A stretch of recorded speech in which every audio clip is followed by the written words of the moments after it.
I wanted to surprise my wife at work. At the entrance, a security guard said, "No entry for unauthorized persons." When I said I was the CEO's husband, he smiled. "Sir, I see the husband every day. There he is coming out right now." I decided to play along. Look, I'm gonna level with you right off the bat. I'm an idiot. Not the lovable sitcom kind either. The full-blown, premium-grade, certified organic variety of stupid that makes you wonder how I've survived this long without accidentally microwaving my phone. So there I was, Noah Carter, standing in the lobby of Brightline Media, with a box of hazelnut eclairs that cost more than my first car payment, thinking I'm about to win Husband of the Year. 5 years married, and I figured I'd do the whole surprise at work thing because apparently I've learned nothing from literally every romantic comedy ever made. Surprises? They're only cute when you're the one planning them. When you're on the receiving end, they're basically emotional landmines wrapped in pretty paper. My wife Emma runs this place. CEO, corner office, the whole 9 yards. We're talking glass walls, chrome everything, and people power walking through the halls like they're training for the caffeine Olympics.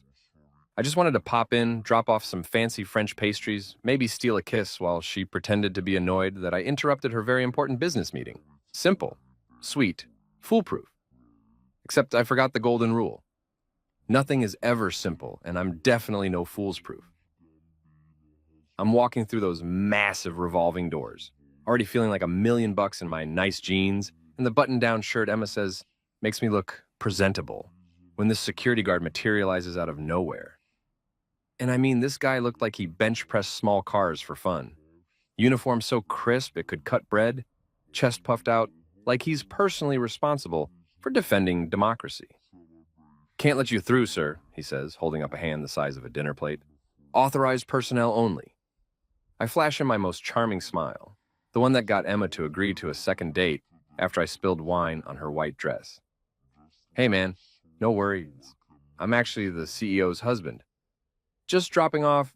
"Sir," he cuts me off with the kind of patience you'd use on a toddler claiming they're actually a dinosaur.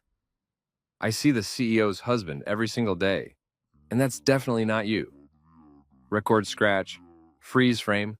Yep, that's me. You're probably wondering how I got into this situation. I blink at him. Once, twice. My brain's doing this thing where it knows words are happening, but they're not quite computing.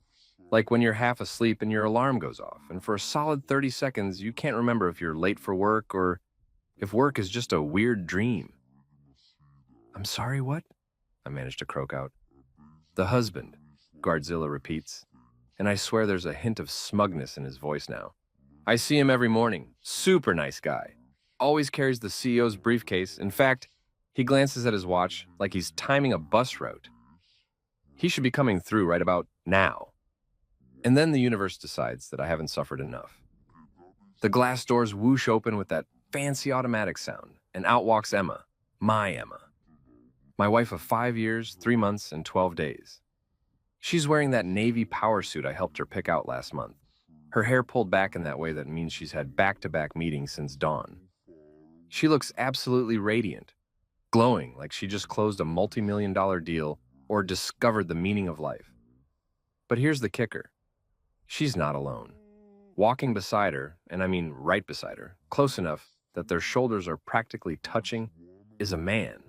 Not just any man either. This dude looks like he walks straight out of a cologne commercial. Tall, probably 6'2", suit so sharp it could file taxes. Hair slicked back like he's got a sponsorship deal with whatever product makes hair look like liquid silk. And he's carrying her bag, her designer leather bag that she only uses for important clients. My jaw doesn't just drop, it crashes through the floor, the basement, probably all the way down to some confused mole's living room. They're laughing about something. She touches his arm. Just a casual touch, the kind that could mean nothing or everything depending on your current level of paranoia. Which, for the record, just shot from 0 to DEFCON 1 in about 2.5 seconds. "See?" Guardzilla says beside me, sounding positively delighted. "That's him, the husband. Mr. Reed comes in every day at 8:45 sharp." Mr. Reed, the husband. Those words are bouncing around my skull like a pinball on Red Bull, Emma, and Mr. tall, dark, and stealing my life, walk right past us. She doesn't even glance my direction, too busy smiling at something he's saying. They head toward the executive elevators, the ones that require a special key card that I definitely don't have. I'm still standing there, like a malfunctioning robot, clutching a box of increasingly warm eclairs, watching my wife disappear into an elevator with some GQ model who apparently everyone thinks is her husband. Sir, you okay? The guard actually sounds concerned now. You look like you've seen a ghost. Yeah, I hear myself say from somewhere far away. A ghost? That's exactly what I've seen. More like the ghost of my marriage, my trust, and my previously held belief that I knew what the hell was going on in my own life. But sure, let's go with ghost. Sounds less pathetic. The guard's radio crackles and he turns away for a second. This is my moment. I could push past him, catch that elevator, confront Emma, right there in the lobby in front of God, security cameras, and probably a dozen employees who'd have the whole thing on TikTok before I finish my first sentence. But I don't. You know why? Because despite current evidence suggesting I have the IQ of a houseplant, I'm not that guy. I'm not the dude who makes a scene without facts. I'm not about to blow up my wife's professional reputation because a security guard has apparently been living in an alternate reality where she's married to Mr. Perfect instead of Mr. Just Fine, thank you very much. Actually, I say, my voice surprisingly steady, could you point me to HR? I think I need to file a complaint. About what, sir? About my entire life, buddy. But let's start with visitor policies. He looks confused, which makes two of us. I back away slowly, still clutching those damn eclairs, like they're the last solid thing in my rapidly liquefying world. The lobby feels too bright, too shiny, too full of people who apparently know more about my marriage than I do. I make it outside before my hands start shaking. 5 years. 5 years of marriage. And some random security guard is telling me my wife has a different husband. A husband who shows up every day. A husband who carries her briefcase and makes her laugh and... No. Stop. I force myself to breathe, to think, to not completely lose my mind on a public sidewalk while holding pastries. There's an explanation. There has to be. Maybe the guards knew. Maybe he's confused. Maybe Mr. Reed is her brother. Except I've met her brother, and he's definitely not 6 feet of designer masculinity. Maybe this is all some elaborate prank for our anniversary. Yeah, a prank. That makes sense. Emma's always said I'm too gullible, too trusting. This is probably her way of teaching me a lesson before surprising me with something amazing. I almost believe it too. At least until I look back through those glass doors and see Emma and Mr. Reed getting into the same black BMW in the executive parking lot. The eclairs hit the trash can with a sad little thud. Happy anniversary to me. Okay, so here's where most guys would completely lose their minds. I'm talking full meltdown, screaming, crying, maybe throwing something expensive, definitely calling a lawyer who advertises on bus benches. That's the normal human response to watching your wife of 5 years drive away with budget Ryan Gosling, while a security guard casually informs you that you've been replaced. But me, I'm built different. And by different, I mean I've watched way too many spy movies and have an unhealthy relationship with denial. So instead of having a completely reasonable emotional breakdown, I channel my inner Jason Bourne, minus the muscles, combat training, and general competence. I'm basically Jason Bourne if Jason Bourne worked in IT support and his most dangerous skill was fixing printer jams. I walk back into that lobby like I own the place. Confident stride, head up, box of eclairs retrieved from the trash because I have paid $17 for those things, and I'll be damned if this crisis goes to waste. Back so soon? Guardzilla asks, eyebrows raised. Yeah, you know what? I changed my mind. I lean against his desk all casual-like, as if my entire world isn't currently doing the Macarena on my chest. I'd actually love to meet this husband everyone keeps talking about. The CEO's office, you said? He looks at me like I've just asked him to explain quantum physics using only interpretive dance. Sir, I can't just let random people... Random? I let out a laugh that sounds only slightly unhinged. Buddy, I'm the most unrandom person here. In fact, I'm so specific, so particular, that I'd really love to have a chat with Mr. Ree, clear some things up, well, maybe compare notes on, I don't know, favorite coffee orders, inside jokes, anniversaries. The guard's hand moves toward his radio.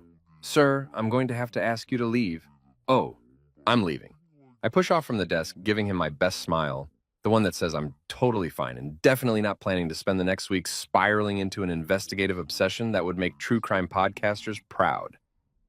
But just out of curiosity, what kind of car does Mr. Reed drive? Black BMW 7 Series, he says automatically, then catches himself. Wait, why? No reason, just making conversation. You have a great day, my man. Protect that lobby, fight the good fight. Keep letting my wife's secret husband waltz in here every morning while I'm at home making her breakfast like some kind of domesticated chump. I'm halfway to the revolving doors before he calls out, "Sir, are you okay?" "Never been better," I shout back, probably a little too loud. A woman in a pencil skirt gives me a wide berth. Living the dream. Feeling fantastic. Definitely not planning anything crazy. The automatic doors can't spit me out fast enough. Here's the thing about rage mixed with confusion and topped with a generous helping of what the actual, well, hell. It makes you do stupid things. Things you'd never normally do. Things that in hindsight you'll look back on and think, wow, that was definitely the behavior of a stable, rational adult.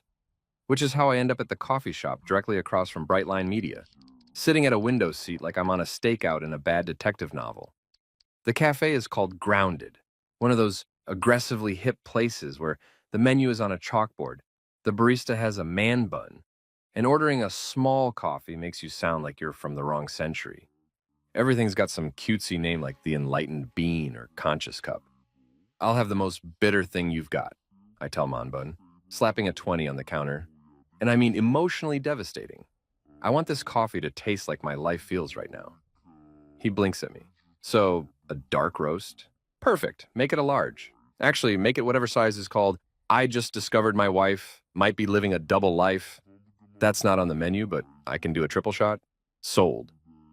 I take my liquid depression to the window seat with the best view of Brightline's entrance. This is fine. This is totally normal behavior.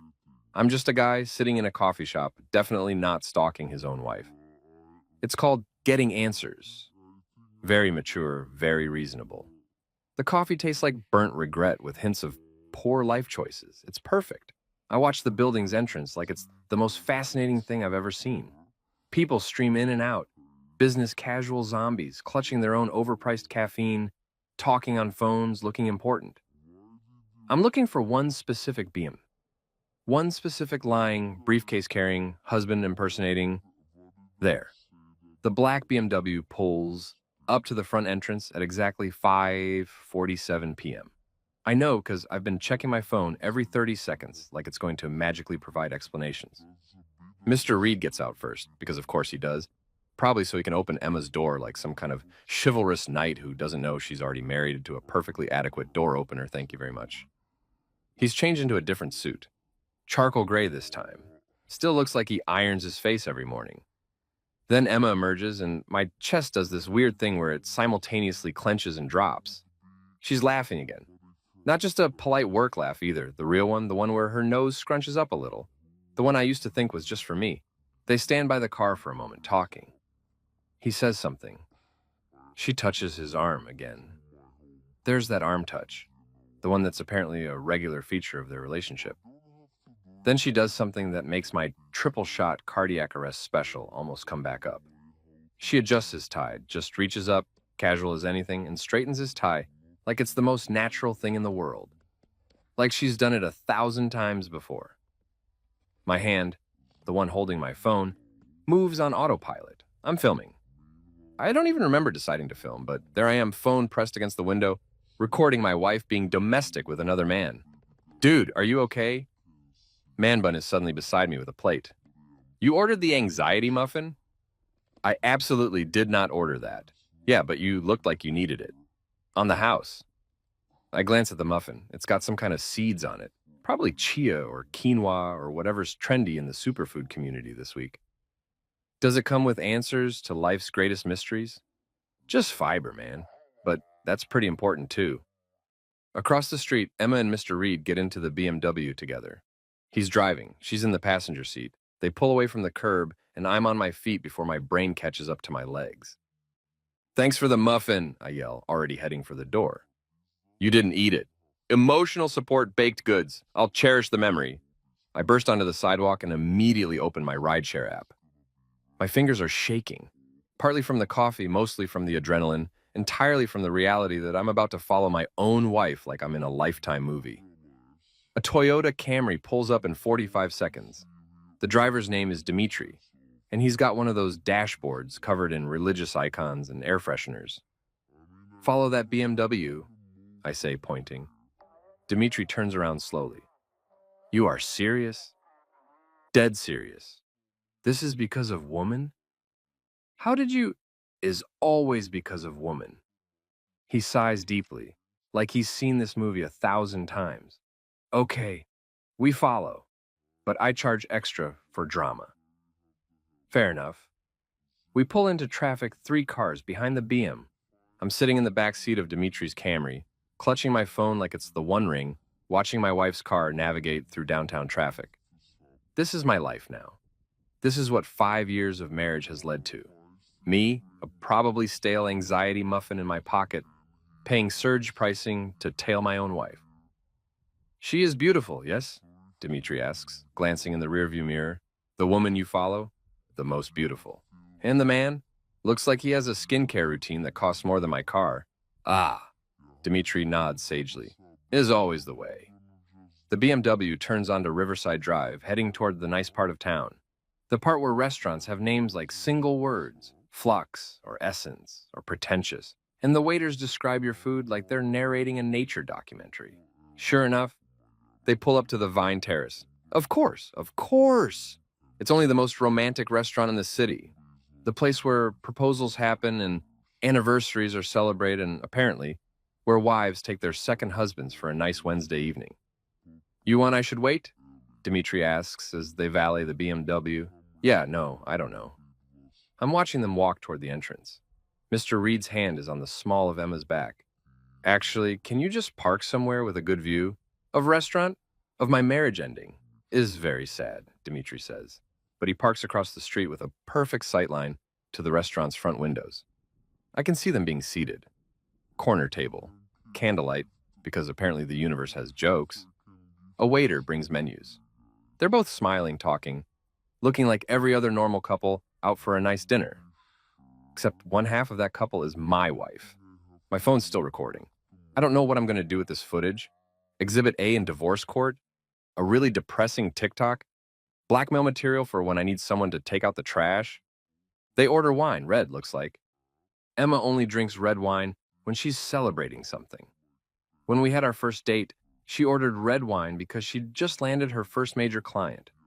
On our wedding day, red wine. When she made CEO, you guessed it, red wine. What exactly is she celebrating now? The waiter brings appetizers. They share something. Looks like bruschetta or maybe my will to live. Hard to tell from this distance. Mr. Reed says something that makes Emma laugh so hard she covers her mouth. That's her tell. When she's really genuinely amused, she covers her mouth like she's embarrassed by how much joy she's experiencing. I used to be the one who made her laugh like that. Then comes the main course. Some kind of pasta situation. They're eating, talking, and then, oh no, no, no. Emma picks up her fork, twirls some pasta, and feeds it to him. She actually leans across the table and feeds him a bite of her dinner. His mouth closes around her fork, and he does this exaggerated face that she clearly finds hilarious. I'm calling 911. This is a crime. This is emotional terrorism. This is very bad, Dimitri asks quietly. She fed him pasta, Dimitri. Ah, he says it like I've just confirmed a terminal diagnosis. Is very bad. My phone's memory is almost full. I've got about 15 minutes of footage of my wife having the time of her life with Mr. Perfect, and I'm sitting in a stranger's Camry, eating what I can only assume is a deeply disappointed anxiety muffin, trying to figure out where exactly my life went off the rails. They finish dinner, ordered dessert, tiramisu because Emma has good taste, even when she's apparently cheating on me. The bill comes. Mr. Reed pays. Of course he pays. Probably doesn't even look at the total.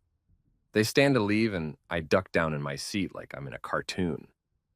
What you do now? Dimitri asks. Honestly, I have no idea. Maybe go home, pretend this didn't happen, wake up tomorrow, and discover this was all a really specific, really cruel nightmare. Or, Dimitri suggests, you could talk to wife. Yeah, that's definitely an option for people who are emotionally mature and ready to have difficult conversations. And you are not this person.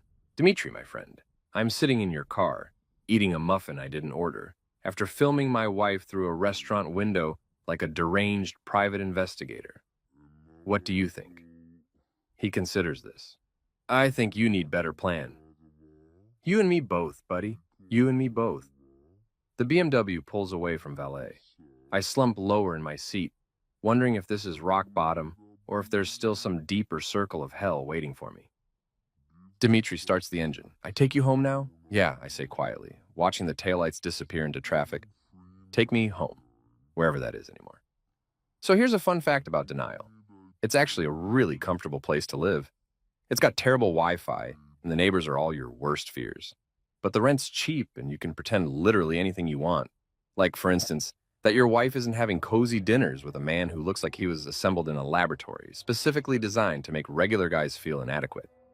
I spent the entire ride home, staring at my phone, watching the footage I'd recorded like it was going to suddenly reveal that this was all a massive misunderstanding. Maybe there'd be a boom mic in the corner of the frame, proof that this was actually a commercial shoot for luxury cars, or betrayal-flavored pasta. Spoiler alert, there was no boom mic. Here is good? Dimitri asked, pulling up to my apartment building, the one Emma and I moved into 3 years ago because it was charming and affordable, which is real estate code for small and the elevator breaks a lot. Yeah, this is perfect. I handed him cash, including a generous tip because if anyone deserved hazard pay for emotional support, it was this man. Thanks for, being my accomplice in whatever psychological breakdown this was. Is not breakdown, Dimitri said wisely, is wake up. Sometimes we sleep through our lives. Sometimes we need alarm clock. That's actually pretty profound. I listen to a lot of podcasts while I drive. I trudged up 4 flights of stairs. Elevator was broken naturally, and let myself into our apartment. Emma wouldn't be home for another few hours, which gave me time to do what any rational adult would do in this situation, completely spiral. I dropped onto the couch and opened my laptop. Time for some good old-fashioned internet stalking. If I was going to have a mental breakdown, I was going to have an informed one. LinkedIn was my first stop. Professional. Classy, definitely not creepy. Julian Reed, Chief Operating Officer at Brightline Media. Harvard MBA, previously at Goldman Sachs. Board member at 3 different companies I couldn't pronounce. The guy's resume read like a greatest hits album of success. His profile picture showed him at some charity gala, black tie, looking like money had sex with confidence, and produced a really annoying baby. I scrolled through his posts. Lots of corporate buzzword salad. Synergy, paradigm shifts, leveraging core competencies. One post from 2 weeks ago about Brightline's Q3 earnings, with a photo of him and Emma shaking hands with some investors. Her hand on his shoulder. His smile genuine and warm. The comments were full of congratulations and people calling them a dynamic duo. And one person who wrote, "You two make such a great team, #power couple." I slammed the laptop shut so hard I'm surprised that it didn't crack. Power couple. Power couple. I needed coffee or whiskey or a time machine. I went with coffee because it was 8 p.m. and I still had some pretense of having my life together. While the machine gurgled and hissed, much like my mental state, I pulled out my phone and did what every mature adult does when facing a crisis. I went down the social media rabbit hole. Julian Reed's Instagram was private, because of course it was. The man had boundaries. Unlike me, apparently, who was currently violating every principle of trust and privacy in my marriage. But his Twitter was public, well, X, or whatever we're calling it now. I refused to fully commit to the rebrand. Some hills are worth dying on. His posts were mostly business stuff, retweets of industry news, and the occasional motivational quote that probably made sense if you were the kind of person who woke up at 5 a.m. to do hot yoga and drink green smoothies. But then I found something interesting. A tweet from 3 weeks ago. Family is everything. Grateful for the ones who keep us grounded. Attached was a photo of Julian with a woman and a little kid, maybe 5 or 6 years old. The woman looked like him, same sharp features and confident smile. The caption on the photo said, "Saturday with my favorite people." I zoomed in. The woman was wearing a hospital bracelet. The kid was holding a balloon that said, "Get well soon." I switched back to LinkedIn, searching for any connection between Julian and this mystery woman. Found her in about 30 seconds. Victoria Reed, clinical director at Mercy General Hospital. Her profile listed Julian as a connection, and her bio mentioned she was proud sister to the world's best brother. Sister, not girlfriend, not affair partner, sister. The kid must be her son, which would make Julian an uncle. A family man who took Saturdays to visit his sister in the hospital. I sat back, coffee forgotten. This was good news, right? This meant Julian probably wasn't trying to steal my wife. He was just a guy with a sick sister who happened to work closely with Emma. Except that didn't explain the dinners, the arm touches, the tie adjustment. The way Emma laughed like she didn't have a husband at home eating anxiety muffins in a stranger's car. I went back to Instagram, created a burner account. Definitely not Noah Carter. I'm great at this spy thing. And sent Julian a follow request. I know, this is pathetic. But I was already 4 levels deep into Pathetic Town. Might as well check out the local attractions. While I waited to see if he'd accept, I started Googling signs your wife is cheating. Because apparently, I hate myself. The first article listed all the classics. Suddenly dressing better, Emma always dressed great, being secretive with her phone, she left it lying around all the time, working late more often, she'd always worked late, and being emotionally distant. Okay, maybe a little, but we'd both been busy. None of it felt definitive. It was like reading a horoscope, vague enough to apply to anyone if you squinted hard enough and were sufficiently paranoid. My phone buzzed. Julian had accepted my follow request. Jesus, that was fast. Did this guy just sit around waiting to approve random followers? Didn't he have a company to run? A wife to steal? Scrolled through his feed with the intensity of an FBI analyst hunting for terrorists. Most of it was what you'd expect. Gym selfies, of course. Photos of elaborate meals, naturally. Scenic shots from what looked like business trips because his life wasn't already annoyingly perfect. But then I hit the jackpot. Or maybe the opposite of a jackpot. A jack broke, whatever. A photo from last month. Julian and Emma at some kind of corporate retreat. They're on a beach. White sand, turquoise water, the works. They're both in business casual, but Emma's wearing this sundress I'd never seen before. Yellow with little flowers. She looks absolutely radiant, hair down and wavy from the ocean breeze. They're laughing at something off camera. His arm is around her shoulders. The caption, "Great minds think alike, even better minds think together." Hashtag Brightline Retreat. Showered teamwork, mom grateful. 147 likes. 32 comments.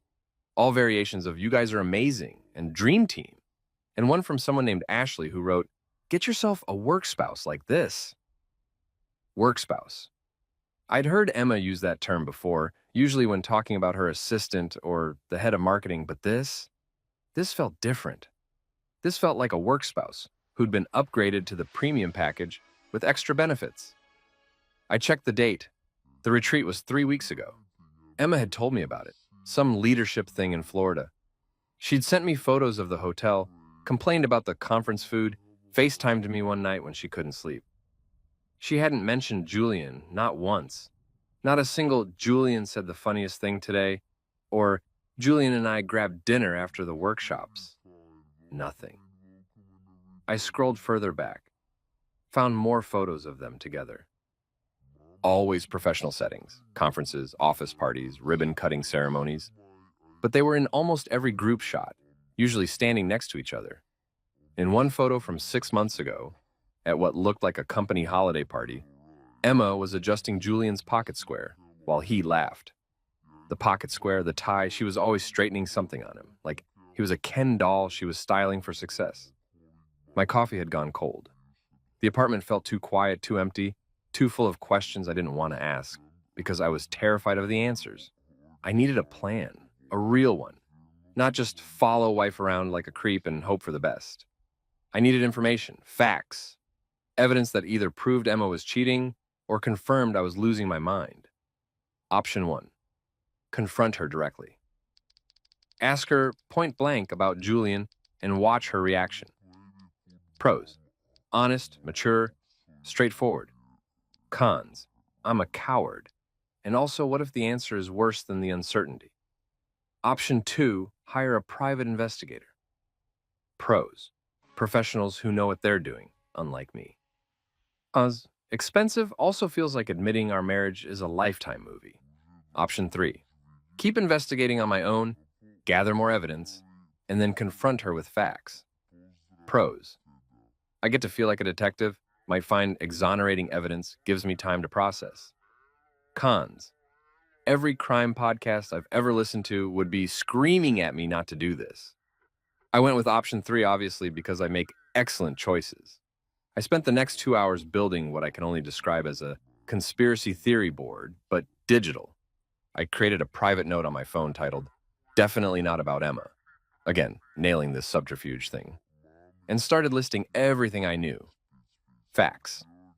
Julian is COO at Brightline, works directly with Emma. Security guard thinks Julian is Emma's husband. They arrive together most mornings. They have regular dinners, or at least one dinner that I witnessed. Emma touches him frequently, arm, tie, pocket square. They attended a beach retreat together. Julian has a sister in hospital and a nephew. Julian is objectively more attractive than me. Okay, this might not be a fact, but it feels like one. Questions. Does Emma have feelings for Julian? Does Julian have feelings for Emma? How long has this been going on? Does anyone else at Brightline know? Am I the only person in the world who didn't realize my wife has a work husband? Why didn't she mention him before? Why does the guard think Julian is her actual husband? Theories. 1. They're having an affair. Worst case scenario, also most obvious. 1. They're very close friends and I'm jealous. Possible, but doesn't explain the secrecy. 1. And it's all work-related and I'm creating drama from nothing. Then why do I feel like something's off? 1.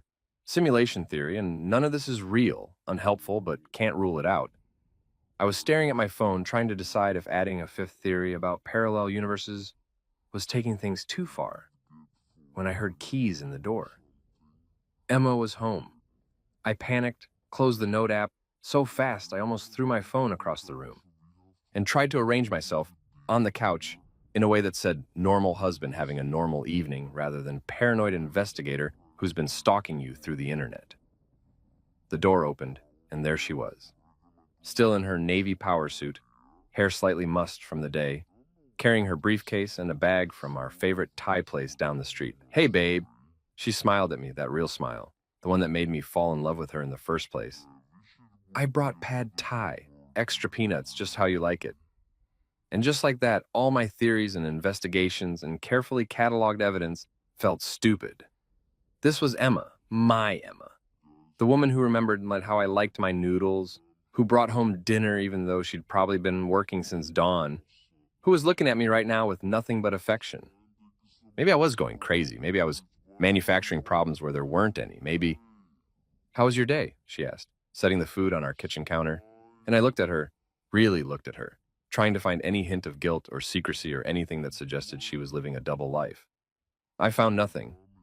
Just my wife, tired from a long day, being thoughtful and sweet. "It was fine," I lied.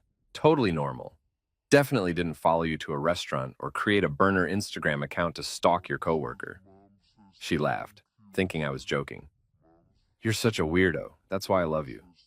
She kissed my cheek and went to change out of her work clothes, leaving me alone with the Thai food and my thoughts and the growing certainty that I was either about to uncover the truth or completely destroy my marriage trying. Possibly both. I pulled out my phone and added one more line to my notes. "Tomorrow, go back to Brightline. Get past security, find out what the hell is actually going on." The pad Thai was delicious, by the way. Extra peanuts and everything. Tasted like impending doom, but in a really flavorful way. You know what's great about insomnia? Absolutely nothing. But you know what insomnia is great for? Overthinking every single moment of your relationship and wondering if you've been living in a romantic comedy where you're not the love interest, you're the oblivious best friend who doesn't realize the main character has moved on. I spent the entire night staring at the ceiling while Emma slept peacefully beside me, which, by the way, felt like its own kind of betrayal. How dare she sleep soundly while I'm over here, having an existential crisis that would make Hamlet say, "Dude, relax." Every time I closed my eyes, I saw Julian's stupid, perfect face, that hair, that suit, that arm around Emma's shoulders on a beach that I'd never been invited to. My brain was stuck in a loop. playing the greatest hits of my paranoia on repeat. By 5 a.m., I gave up on sleep entirely. Emma's alarm wouldn't go off for another hour and a half, which gave me plenty of time to do something either really smart or catastrophically stupid. The line between those two has always been pretty blurry for me. I crept out of bed like a ninja, if ninjas were clumsy, and accidentally kicked the laundry basket, and headed to my laptop. If I was going to show up at Brightline again today, I needed a plan better than wing it and hope for the best. LinkedIn had become my new best friend, which is either really sad or really resourceful depending on how charitable you're feeling. I pulled up Brightline Media's company page and started scrolling through employees. There had to be someone, anyone, who could tell me what the deal was with Emma and Julian. Someone who worked closely with them. Someone who might have noticed if there was something going on.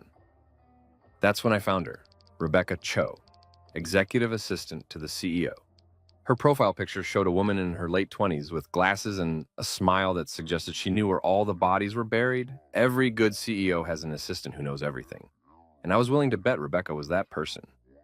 Her LinkedIn said she'd been with Brightline for 3 years, which meant she'd been there when Emma took over as CEO, and she'd definitely been there for whatever was developing between Emma and Julian.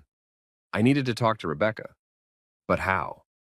I couldn't just walk into Brightline and ask to speak with my wife's assistant about whether my wife was cheating on me. That's not suspicious at all, officer, unless... I opened a new tab and Googled Brightline Media Public Events. If the company was doing anything public, a press conference, a charity thing, an open house, maybe I could show up without seeming like a total stalker. You know, more than I already was. Jackpot. Brightline was hosting a career fair today at 2 p.m. Meet the team, learn about opportunities in media, free coffee, and networking. The event was open to the public, which meant I could waltz right in without needing to get past my new nemesis, Guardzilla. I checked the clock, 5:17 a.m. Emma would be up soon. I needed to act normal, whatever that meant anymore.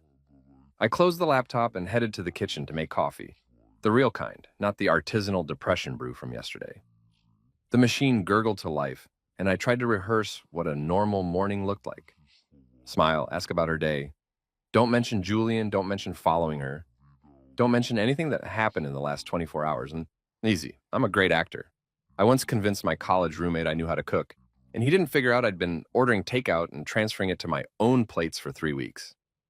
Emma emerged from the bedroom at 6:30, already dressed in a charcoal gray suit that probably cost more than my entire wardrobe.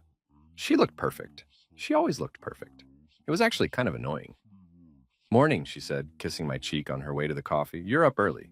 Couldn't sleep, I said, which was the first honest thing I'd said in 24 hours. Big day ahead. Oh yeah, what's going on? Think, Noah. Think. Just, got a lot of work stuff to catch up on. Might head to that coffee shop downtown, change of scenery, you know. She nodded, distracted by her phone. Probably checking emails. Or texting Julian. No, stop it, brain. Sounds good. I've got meetings all day. Probably won't be home until late. Meetings with anyone interesting? I asked, trying to sound casual and definitely not fishing for information. She looked up from her phone, eyebrow raised. Noah, they're work meetings. None of them are interesting. Right, obviously. I was just making conversation, like a normal person, who is totally normal. Are you okay? You're being weird. Me? Weird? Never. I'm the most not weird person you've ever met. I'm aggressively regular. She laughed, thank God, and grabbed her briefcase. Okay, weirdo. I'll see you tonight. Love you. Love you too, I said automatically, and she was gone before I could analyze whether she'd hesitated before saying it, or if I was just projecting my anxiety onto every interaction. The apartment felt too quiet after she left. I stood there in my pajamas, the ones with the cartoon tacos on them that Emma got me for my birthday because she thought they were adorably ridiculous, and wondered when exactly my life had turned into a bad soap opera. I had 6 hours until the career fair. 6 hours to prepare, to practice looking like someone who belonged at a corporate networking event, to figure out exactly what I was going to say to Rebecca Cho if I managed to find her. I spent those 6 hours doing what any rational person would do. I went full FBI. First, I needed to look the part. The taco pajamas weren't going to cut it. I dug through my closet for my interview suit, the one I'd worn exactly twice, both times to weddings. Navy blue, so slightly wrinkled because I'm not the kind of guy who owns an iron or knows how to use one. I threw it on the bed and moved to phase 2, research. I created a new document on my laptop titled Brightline Career Fair Strategy and started making notes. Objective: talk to Rebecca Cho without seeming insane. Cover story: I'm interested in career opportunities at Brightline. Not technically a lie. I'm very interested in whether my marriage has opportunities to continue existing. Questions to ask: what's it like working at Brightline? Ease her in. What's the CEO like? Casual, casual, not suspicious. I heard the CEO and COO are really close. Is that true? Abort, too obvious. Okay, so I needed to be more subtle. I could do subtle. I'm a subtle guy. I once went on an entire dinner party without mentioning that I could solve a Rubik's Cube in under 2 minutes. That's restraint.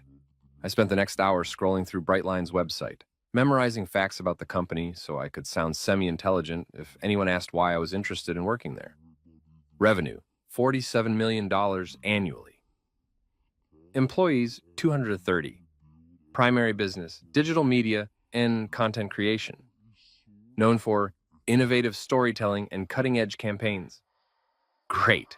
I knew nothing about any of that, but I could fake it. I've been faking confidence my entire adult life. What's one more performance? At noon, I started getting ready. Shower. Shave. The suit that made me look like I was either going to court or a funeral. I slicked my hair back with some product Emma kept in the bathroom.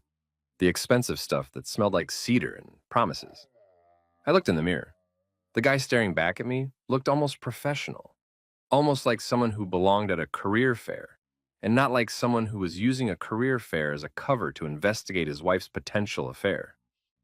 You got this, Moss, I told my reflection. You're Noah freaking Carter. You've survived worse than this.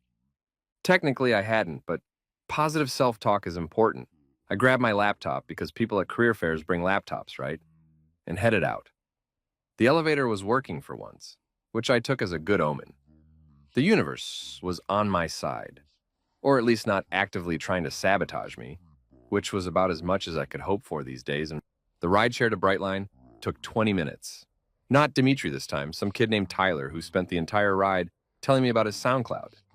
I gave him 5 stars because I'm not a monster, even if his music sounded like a robot having a breakdown.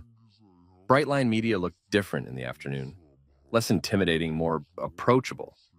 There were balloons outside, corporate blue and white, and a banner that said, "Your future starts here." My future, right? The one that either included a wife who loved me or divorce papers and a studio apartment where I'd eat cereal for dinner and question all my life choices. I walked through the front doors. Different security guard, younger, less invested in who was or wasn't married to the CEO. He barely glanced at my ID before waving me toward the elevators. My career fair's on the 5th floor, he said. Can't miss it. 5th floor, where I'd seen Emma and Julian looking at blueprints yesterday. This was either fate or a really cruel coincidence. The elevator ride felt like it took 3 years. I practiced my smile in the reflective walls. Too eager, too nervous, too much like a guy who's about to do something stupid. The doors opened to organized chaos. The 5th floor had been transformed into a networking paradise, or hell, depending on your perspective. Booths everywhere, each one representing a different department. Marketing, sales, creative, operations, HR, which I was definitely avoiding because those people could smell desperation. And there, near the back, a booth labeled Executive Operations. Behind it, Rebecca Cho. She looked exactly like her LinkedIn photo, except more tired. She was juggling 3 conversations at once, handing out brochures and somehow managing to look both professional and deeply exhausted. I grabbed a coffee from the refreshment table, needed something to do with my hands, and made my way over. There were 2 people ahead of me talking to her, which gave me time to rehearse. Hi, I'm Noah. I'm interested in opportunities at Brightline. What's it like working here? Oh, the CEO? Yeah, I've heard great things. Must be exciting working so closely with her. Does she work closely with anyone else? Like, say, a COO who looks like he stepped out of a cologne ad? No. Too obvious. Too desperate. Too likely to get me escorted out by security. The 2 people ahead of me finally moved on, and suddenly Rebecca was looking at me expectantly. Hi, she smiled. Welcome to Brightline. Are you interested in executive operations? Yes, definitely. Executive operations are very operational. Great start, Noah. Really nailing this. She handed me a brochure. We're looking for people with strong organizational skills, attention to detail, and the ability to work in a fast-paced environment. Do you have experience in this field? Some, I lied. I'm actually really interested in the company culture here. What's it like working with the leadership team? Oh, they're amazing, Rebecca said, and her smile turned genuine. Emma, the CEO, she's incredible. Really cares about the team, always pushing us to do better. And Julian, our COO, he's equally supportive. They make a great team. There it was. They make a great team. My stomach dropped somewhere around my kneecaps. That's great, I managed. They must work together a lot? All the time. I mean, that's the job, right? She laughed. They're practically inseparable. Morning strategy meetings, client dinners, weekend planning sessions. Honestly, I don't know how they do it. I'd go crazy spending that much time with my coworker. Weekend planning sessions. Weekend. Wow. I said, my voice sounding weird and distant. That's really dedicated, right? Emma always says Julian's the only person who really gets her vision for the company. They finish each other's sentences in meetings. It's actually kind of funny to watch. They finish each other's sentences. That's what people say about couples, about people who are in sync, about people who... Are you okay? Rebecca asked. You look a little pale. Fine, just the coffee. Too strong. But speaking of Julian, Noah? I turned around, and my entire life flashed before my eyes. Emma was standing 10 feet away, looking at me like I'd just materialized out of thin air, which from her perspective, I basically had. Emma, hi! What a coincidence! I sounded like a game show host having a stroke. She walked over, her expression unreadable. What are you doing here? Career fair. Just, exploring opportunities. Thinking about a change, new horizons, fresh starts. I was talking too fast. Way too fast. Rebecca looked between us, confused. Wait, do you two know each other? He's my husband, Emma said slowly, her eyes never leaving mine. Rebecca's face went through about 17 different expressions in 2 seconds. Oh, I didn't realize. I'm so sorry.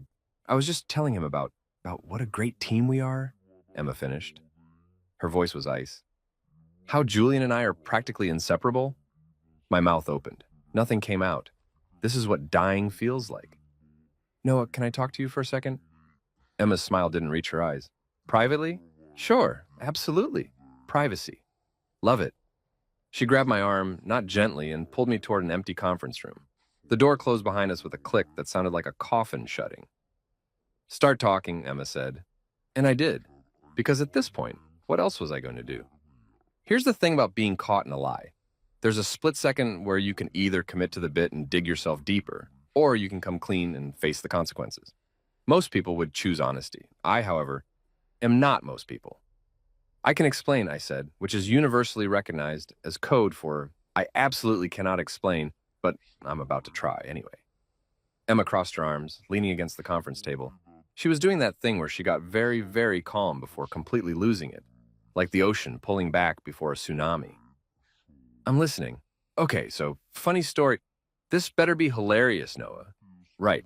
So yesterday, I came by to surprise you for our anniversary with eclairs from Bliss Bakery, your favorite. Her expression softened slightly. You did? Yeah, but then the security guard told me he sees your husband every day and that your husband definitely wasn't me.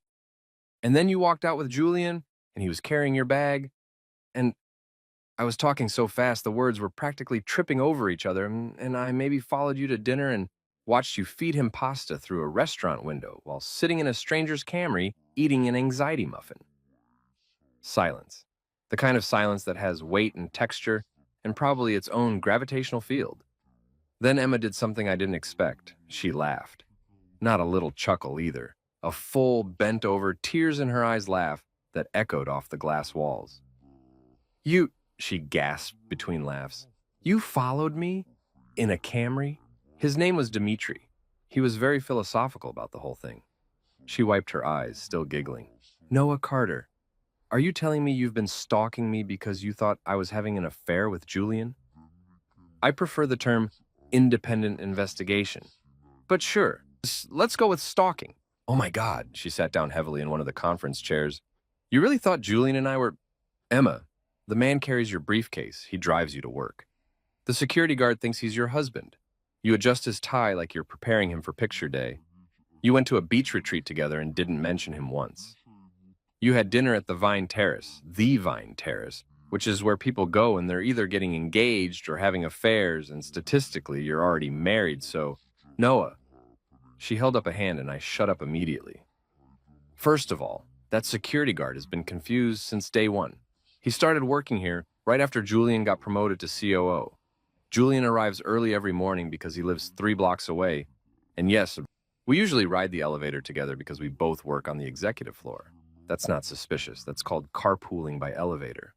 Okay, but second, she continued, Julian and I work together constantly because we're running a company. The COO and CEO kind of have to be on the same page. We finish each other's sentences because we've been working together for 3 years and have the same business philosophy, not because we're secretly in love. I felt my face getting hot. What about the beach retreat? A leadership conference that 12 other executives also attended, including Margaret from HR, who is 63 and brought her husband. The tie thing? Julian is objectively terrible at dressing himself. His sister usually helps him, but she's been sick. So I've been making sure he doesn't show up to investor meetings looking like he got dressed in the dark. It's called being a good colleague. The pasta feeding? Emma paused. Okay, that one's fair. That was weird. But he just told me this hilarious story about his nephew trying to eat spaghetti for the first time, and I was trying to demonstrate the right way to twirl it, and honestly, it made sense at the time. I slumped in my chair, feeling like the world's biggest idiot. So there's nothing going on with you and Julian? Noah. She moved to sit next to me, taking my hand. Julian is gay, very, very gay. He's been with his boyfriend, Marcus, for 4 years. They have a Pomeranian named Chanel. I went to their commitment ceremony last spring. Remember when I went to that work thing in the Berkshires? My brain short-circuited. Wait, what? Julian is gay. She said it slowly, like explaining calculus to a golden retriever. He's not interested in me. He's not interested in any women. He's interested in Marcus, their dog, and whether Restoration Hardware is having a sale on throw pillows. I stared at her, then at the ceiling, then back at her. I'm an idiot. Yes, a complete and total idiot. Getting warmer. I created an entire conspiracy theory in my head, stalked my own wife, created a burner Instagram account, and spent yesterday evening in a Camry with a philosophical rideshare driver, all because I jumped to conclusions based on literally nothing. Now you're getting it. She squeezed my hand. But here's what I don't understand. Why didn't you just ask me? We've been married for 5 years, Noah. You could have just said, hey, who's this Julian guy, and why does this security guard think he's your husband? I sighed, feeling the weight of my stupidity settling on my shoulders like a really judgmental parrot. Because I was scared. Because Julian is objectively successful and put together, and he carries briefcases without looking like a tryhard, and his hair does that thing where it looks professionally styled even in a hurricane. And then there's me, Guy, who works from home in taco pajamas, and once called you from the grocery store because I forgot what kind of milk we drink. Oat milk. We drink oat milk. See, I still don't know that. Emma's expression softened. Noah, I didn't marry Julian. I married you. I married the guy who brings me eclairs on our anniversary and makes terrible dad jokes before we even have kids.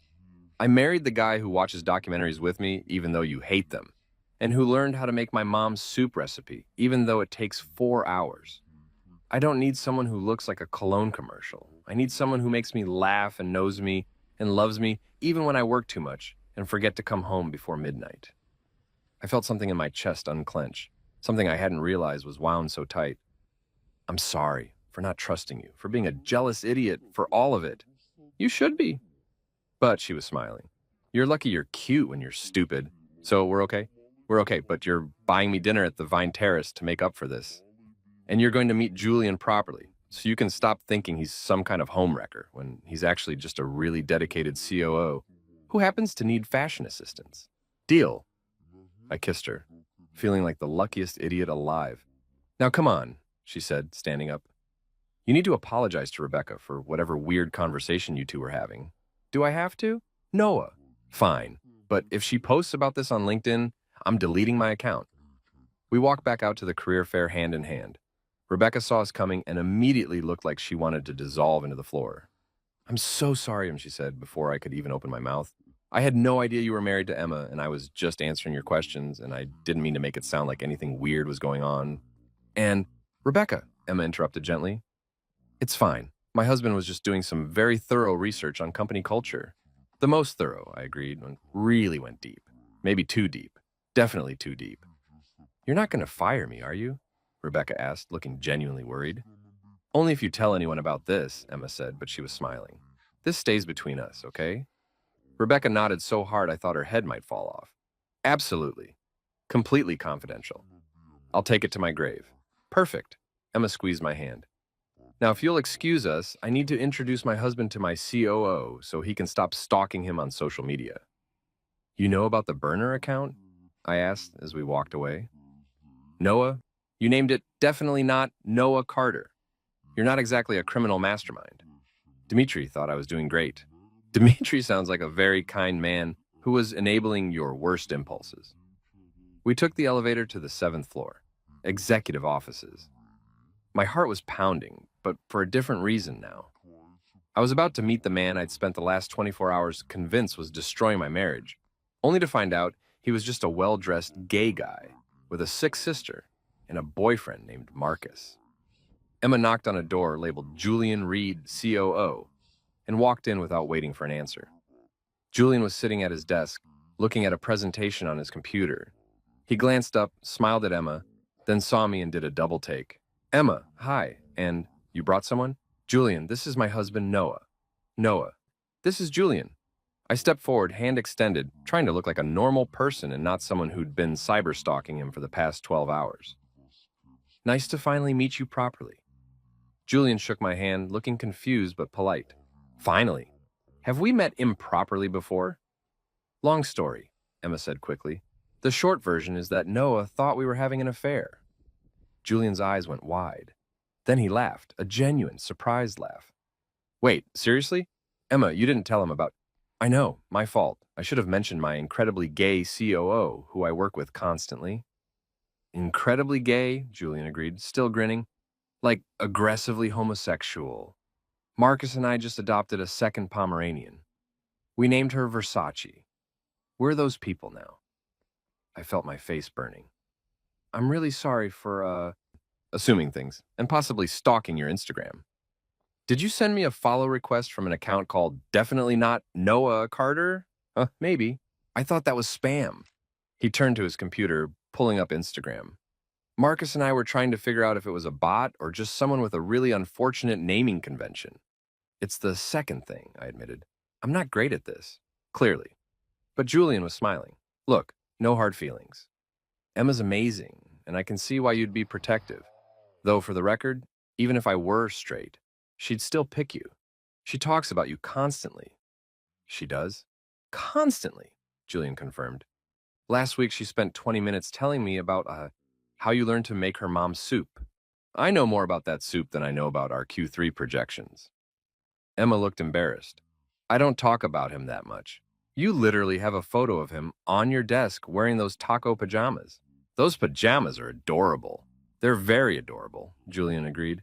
Noah, you seem like a good guy. How about we all grab lunch sometime? You, me, Emma, and Marcus.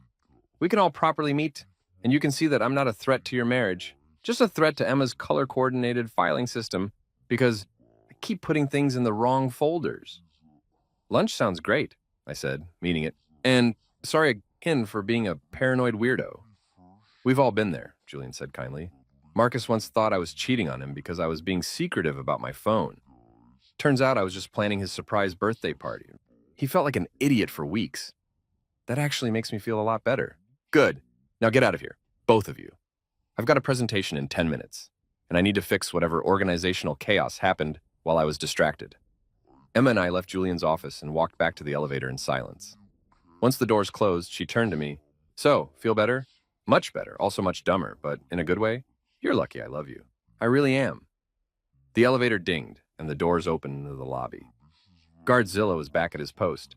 He saw me and Emma together and did a visible double take. "Ma'am," he said to Emma, "I didn't realize you and this gentleman were acquainted." "This is my husband," Emma said firmly. "Noah Carter. He'll be visiting occasionally, so please add him to the approved visitors list." The guard looked at me, then at Emma, then back at me. His brain was clearly working overtime, trying to reconcile whatever alternate reality he'd been living in. "But I thought Mr. Reed was—" "My COO," Emma finished. "Just my COO. This is my actual husband." "Right. Yes. Of course. I'll update the system immediately." He was typing furiously on his computer, probably wishing the floor would swallow him whole. Emma and I walked out into the sunshine, hand in hand. "I can't believe that guard has thought Julian was your husband this entire time," I said. "I can't believe you created an entire conspiracy theory instead of just asking me about it." In my defense, the evidence was very compelling. The evidence was you being jealous and jumping to conclusions. "Same thing," she laughed, pulling me closer. "Come on, let's go home. You're making me that 4-hour soup tonight as penance. Worth it," I said, kissing her temple. And it was. That evening, standing in our kitchen chopping vegetables for Emma's mom's legendary soup, I had what you might call an epiphany. Or maybe just a realization that I'm the kind of person who should probably talk to a therapist about his trust issues and tendency to catastrophize. "You're doing it again," Emma said from the couch, where she was supposedly working but was actually watching me with amusement. "Doing what?" "That thing where you overthink while cooking. Your face gets all scrunched up. It's very cute and also slightly concerning." I set down the knife. "I'm just thinking about how stupid I was." "We've established that." "No, but like really stupid. Emma, I followed you. I created fake social media accounts. I spent hours convinced you were cheating on me instead of just asking you a simple question." She closed her laptop and came over to the kitchen island, settling onto one of our stools, the ones we bought at IKEA and spent 6 hours assembling because neither of us believed in reading instructions. "Okay," she said seriously, let's actually talk about this. Not the Julian thing. We had beaten that horse to death. But the real question? Why didn't you feel like you could just ask me?" I focused very hard on dicing an onion, which was convenient because now I had an excuse for my eyes watering. Because I was scared. Of what? The answer. I set down the knife again, because apparently we were doing this now. When I saw you with Julian, saw how you laughed with him, how comfortable you were, how you guys just fit together in this professional power couple way, I realized I never feel like I fit into your world. My world? Yeah. Your world of corner offices and business trips and wearing clothes that cost more than my car. I work from home in pajamas, Emma. I spend my days troubleshooting other people's computer problems. I'm not exciting, I'm not sophisticated, I'm just me. Emma was quiet for a moment. Then she got up, walked around the island, and hugged me from behind, resting her chin on my shoulder. "You want to know why I fell in love with you?" she asked softly. "Because I'm devastatingly handsome and charming? Because on our second date, you spilled wine on my dress, panicked, and tried to clean it with club soda while simultaneously apologizing and explaining the scientific properties of carbonation. You were so earnest and dorky and completely yourself. You didn't try to be smooth or impressive. You were just Noah. That's a low bar." "It's not, though." She squeezed me tighter. "Do you know how exhausting it is to be on all the time? To be CEO Emma, who has all the answers and never shows weakness? When I come home to you, I don't have to be that person. I can be Emma who burns dinner and laughs at stupid jokes and admits when she doesn't know something. You make me feel like I can breathe." I turned around to face her. "Really? Really? And yeah, Julian and I work well together. We're running a company. But at the end of the day, he goes home to Marcus and their designer dogs. And I come home to you in your taco pajamas. And I wouldn't trade that for anything. Even though I'm a paranoid idiot who stalks you through restaurant windows, especially because of that." She kissed me. "Though we're going to work on the communication thing. Deal? Deal. Good. Now finish that soup. I'm starving and you owe me approximately 17 hours of cooking for putting me through this drama." I got back to chopping, but this time I was smiling. "Hey, Em. Yeah? Thanks for not leaving me for someone with better hair and an actual ability to dress themselves. Thanks for not filing for divorce when I accidentally let our security guard think Julian was my husband for 6 months. How did you not notice that, by the way? She shrugged. I don't usually pay attention to what security guards think. I'm too busy running a company and dealing with my husband's creative crisis management techniques. That's fair. The soup took 4 hours, just like it was supposed to. We ate it at 11 p.m., sitting on the couch, with the TV playing something neither of us was really watching, and it was perfect. Not because the soup was good, though it was, but because we were good. We were us again, without the shadow of Julian Reed's perfect hair and my catastrophic insecurity hanging over everything. You know what we should do? Emma said suddenly. Sleep? It's almost midnight. Tomorrow, we should invite Julian and Marcus over for dinner. Let you properly meet them in a non-stalker capacity. I groaned. Do we have to? Yes, because you're going to become friends with Julian, and then you're going to feel even more stupid about this whole thing. And it's going to be hilarious to watch. You're enjoying this way too much. I've earned it. I just found out my husband has been conducting surveillance on me like I'm in a spy thriller. Let me have this. Fine, but I'm not wearing actual pants. If they're coming to our place, they get the full taco pajama experience. I wouldn't have it any other way. The next morning, I woke up to Emma already dressed for work, standing over me with her phone. Julian says they can do dinner Friday, she announced. Marcus is excited to meet you. Apparently, Julian told him the whole story, and now Marcus thinks it's the funniest thing he's ever heard. I pulled the pillow over my face. Great, I'm a comedy routine. You are, and it's adorable. She pulled the pillow away and kissed my forehead. I've got to run. Conference call in 20 minutes, but I left you a project. A project? Check your email. She left before I could ask what she meant, which should have been my first clue that I was in trouble. I grabbed my laptop and opened my email. There, sitting at the top of my inbox, was a message from Emma with the subject line, Your new assignment. I opened it. Noah, since you've apparently discovered a hidden talent for investigation, albeit misguided investigation, I'm putting those skills to use. Brightline is working on a new community project, and we need someone to research and compile information about local children's charities. It's volunteer work, but it comes with the following benefits. 1. You get to feel useful. You'll learn more about what I actually do all day. Can stop imagining I'm having secret affairs and start imagining, I don't know, whatever normal people imagine about their spouses attached are some preliminary documents. Let me know if you're interested. And Noah, I love you, you ridiculous human. I opened the attachments.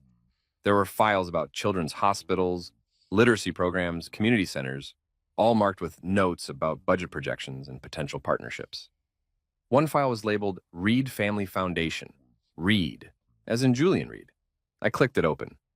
Inside were documents about a charity run by Julian's family, focused on pediatric care and support for families with children facing serious medical conditions.